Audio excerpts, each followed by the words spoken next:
Like everything changing from paper to electronic form, insurance buying and selling has also turned majorly into electronic form. All you need now is just to log in on a website, compare policies and just buy the right policy for you on click of a mouse button. So today we will talk all about policy buying, how online buying is better than offline and what are the ways in which we can really go and buy the policies. And joining us will be the biggest person currently in the policy space. We'll be joined by Yashish Dahiya, CEO and co-promoter of PolicyBazaar.com, one of the successful ventures as far as online policy buying is concerned. Welcome to the studios, Yashish. First of all, you have started a great venture here. We would like to ask you, first of all, about for the viewers, what are the right ways to buy a policy? So I think the best way to buy a policy is to first know why you are buying a policy. And so the first conversation you have to have with yourself or with anybody is, why am I buying this particular policy? Is there a health insurance requirement? Is there a life insurance requirement? Is there a car insurance I'm buying this for?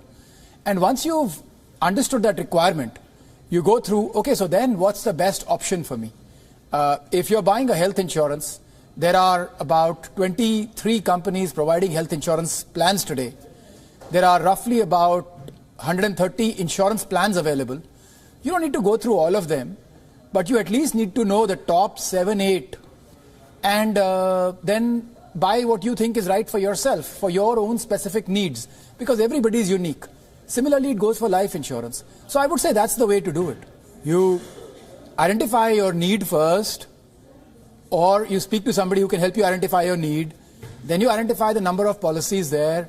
You find out which one is about the best for you. You don't need to buy the absolute best, but at least it should be amongst the top 2, 3 plans for you. And once you are within that, there's not much of a difference. So then you can buy one which is most suited to you. And also, you've brought in a major change in the way people buy policies, at least in India. The online PolicyBazaar platform, which you have, has changed a lot of things. But again, I would like to ask you how online is buying policy is different from offline, and will the discounts be better as far as premium is concerned? So see, there are some products where prices are lower online. But I don't think you should buy insurance only on price. Right? I think the biggest difference that the last 8 years we in the online buying industry has been able to bring about is that people at least know why they are buying a policy. I remember in 2008, we did an interview of about 100 people who had bought an insurance policy. They could say how much premium they are paying, but they could not say what is the benefit they are getting. They did not have any idea of what is the life insurance cover that they had. They just knew, I'm paying 15,000 rupees every year, I'm paying 25,000 rupees every year.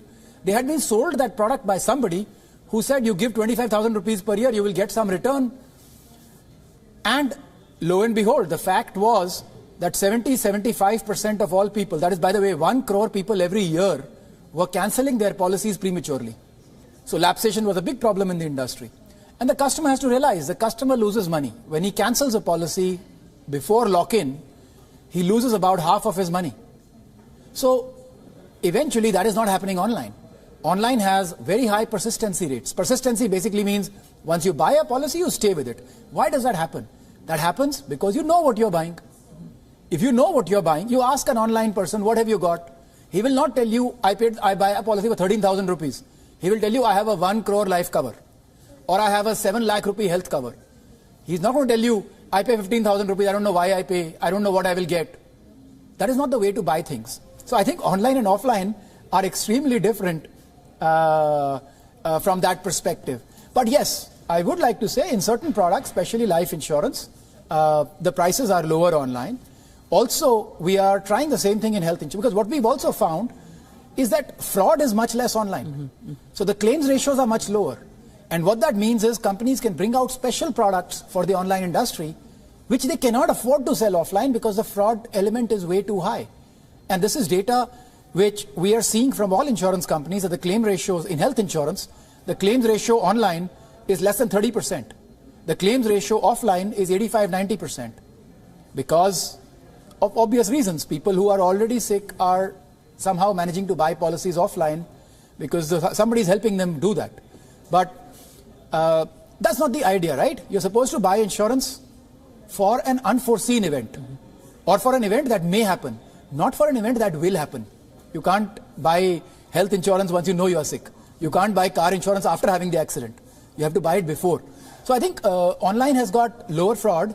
It's got more buy-in from the consumer, more understanding of the consumer, and yes, in certain products, lower prices. So prices are fairly competitive. And tell us about your journey. That has also been quite exciting. We have heard that you were in US, then you came to India and started this venture. So tell us a bit about your journey, the problems you faced and are still facing. So when we started PolicyBazaar, I think the biggest problem we faced was that nobody believed the customer will get up and buy products. Because what they had seen was that customers would not buy products on their own. They would have an agent come to them, meet them multiple times, convince them to buy a product, and then maybe, just maybe, a customer might buy a product. So there was a lot of inertia. And the customer did not know what he was buying. So there was a lot of debate about will the customer ever engage. And if you think about it, what is the biggest thing we have done over the last 3-4 years? We have tried to explain to the consumer which products are good for him, which products are not good for him. And that engagement has come. Today, there are, of course, we all know the numbers. There are roughly about 100,000 people coming and inquiring every day, and about 6,000 to 7,000 people buying a policy every day. Now, that's a very, very large number. And these numbers are obviously picking up by more than 100% every year. I think the initial part was very difficult because nobody understood why this industry would happen. But now it's established. And you come from a developed economy background. Yeah. In India, how do you see the potential is huge over there? But do you think that the kind of people, the people's awareness, that is also a big challenge? See, in the US, you have class action lawsuits. So if you sell a product, if you sell me a product which is not optimal for me, which is not right for me, I can do a case against you. I can get a lawyer to do a case against you, and all the people who've been affected by those policies can do a case against you. In India, class action suits are not possible. So companies get away with selling very bad products to consumers, and so do distributors. So it's a very difficult environment, and what that has led to is a proliferation of mis-selling. And I think that is exactly why the PolicyBazaar opportunity becomes very, very substantial in a market like India versus a market like the US or a market like the UK, where transparency is a lot higher, I would say. And as I said, lawsuits are very strong. The legal mechanism is very strong. And what that implies is if I do something wrong to you, even 10 years later, there will be a very, very strong repercussion. But the repercussion will happen. In India, the repercussion is not really there. For all the missold policies, who has paid? Nobody's responsible. Nobody's responsible. No, neither is the government responsible, nor are the companies responsible. The customers have lost money, retired people have lost money, but nobody's responsible. And I think that doesn't exist in the US or the UK. People are made accountable. And that is the problem here. And that's exactly why transparency is far more required here than there. All right. And Yashish, the complaints, what most of the Indians have is that when they go to buy policy, there are thousands of scores of people who are ready to sell them. But when it comes to claim settlement, their real concerns are not addressed. What about the claim settlement process over here? I have now run PolicyBazaar for 10 years. In the online world, I can say I have not come across a single case. I should have come across at least a single case where a customer's complaint has been without reason rejected. There is a 96% settlement within 4 hours, cashless, in the health insurance industry. Life insurance now has a rule that after 3 years, on no grounds can the claim be rejected. All these laws are there. The claims are being paid. If the claims were not being paid, how do these claims ratios come about? So I think things have changed quite a bit. I wouldn't say things have changed. The point is, claims were being paid. There is a fraud element. And if there are frauds, so if I already have cancer, I don't declare, I buy a health insurance policy, I go in, have the health insurance, medical, then I submit the medical bills. The people say, hey, you already had cancer, you did not declare. Obviously, I will not get the claim. So you mean to say that a big part is that first, a lot of fraudulent things happen, and second, awareness is also not there to the people that they need to declare it. Because people need to declare. And I think that is the biggest reason why claim settlement is much higher online, primarily because you've got higher self-declaration. So people are filling up the form. What happens when you buy a policy offline? Somebody comes to you, says, with some pencil marks, the truth of the matter is, there's some pencil marks, sign here, sign here, sign here. I will fill the rest of the form for you. That doesn't happen online. You fill the form yourself. Yeah. Absolutely. And also, we are hearing that technology is changing very many things over there in policy world as well. A new claim settlement process has come where if you record a video through your mobile and put it on website or mail it to the policy giver, you will settle a claim. So how technology is reshaping the overall things? See, technology basically, what is this video doing, right? The video is basically, he's got a timestamp. It knows that the event happened now, and it knows, it reduces the need for a surveyor to come to you and assess the damage, because you can do that yourself. As long as you are guided, it's a guided video, which helps you look at the points and say, I have seen this, and if the underwriter is satisfied, he will clear your claim. So it reduces the need for a person to come there. And because it reduces the need for a person to come there, it reduces the time. So you don't have to wait for half a day for the person to come there, go back. This is happening on a lot of fronts. So I think technology in insurance is still not what you would call cutting edge technology. What we are using is technology which was available 5 years ago, but just using it for purpose, for our industry. And I think in our industry, one of the big pieces was somebody had to be there to see the damage. Somebody has to be there to assess if a car can be insured, if a person can be insured. And all of that can be done through videos, as long as they've got a timestamp and as long as they're tamper-proof. So that's precisely what's being put in place. So whenever we go to buy a policy, the biggest thing is premium. So how the premium is decided, and how should a customer pay a premium? Should he go towards less premium and less coverage, more premium, more coverage? What is your assessment over there? See, one should, my take is the premiums do vary. That is the second point. The first point is you should know what you want to get covered. If you know you want a 5 lakh rupee health insurance policy, and I don't want room rent cappings, etc. I don't want XYZ. Once you've got those parameters covered, then you say, okay, which all companies have these parameters covered? What are the prices of all of them? And then you can pretty much go for any one of them. And maybe if two are very close in price, you can ask somebody who is quicker in claim settlement. It won't be claim settlement ratio. Everybody's settling claims, but some may be very proactive in doing it, right? So you can have a view on that. So after that, you just buy your policy. It's that straightforward. But I think one shouldn't put the premium before. If you realize that you come up with a situation where you can't afford that kind of policy, then you understand what you want to get covered.